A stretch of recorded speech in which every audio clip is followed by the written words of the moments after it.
बिस्मिल्लाहिर्रहमानिर्रहीम नहमदुहु व नुसल्ली व नुसल्लिमु अला रसूलिहिल करीम अम्मा बाद। ये आपका सवाल है कि वुसअत रिज्क चाहिए कि रिज्क वसी हो।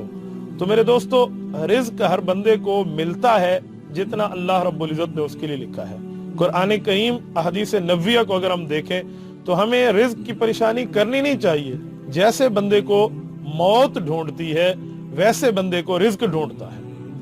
हदीस पाक में आपने जुमा के खुतबा में हर खतीब से हदीस सुनी होगी, अला व इन्न नफ्स लन तमूत हत्ता तस्तकमिल रिज़्क़हा। अल्लाह के रसूल सल्लल्लाहु अलैहि वसल्लम का इरशाद गिरामी है जिसका मफहूम है, फरमाया जब तक बंदा अपने रिज्क को मुकम्मल नहीं कर लेता अल्लाह की तरफ से उसे मौत नहीं आ सकती। तो रिज्क की परेशानी न रखें। हाँ, रिज्क वसी हो जाए इसके लिए भी वजीफा मौजूद है।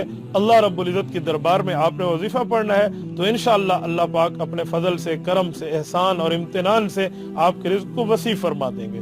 मेरे दोस्तों, वो वजीफा क्या है? सूरत यासीन है। ये कुरान करीम की सूरत है जो 22वें पारे से शुरू होती है और 23वें पारे में खत्म होती है। ये सूरत नंबर 36 है, सूरत यासीन। इनमें आपको 7 मुबीनें मिलेंगी। 7 मुबीन सूरत यासीन में आई हैं। अगर आप 7 मुबीनों को देख लें, मसलन एक आयत नंबर 12 का एंड है, आयत नंबर 13 है, आयत नंबर 24 है, 42 है, 60 है, एक कम 70 है और 77 है। ये 7 मुबीनें हैं।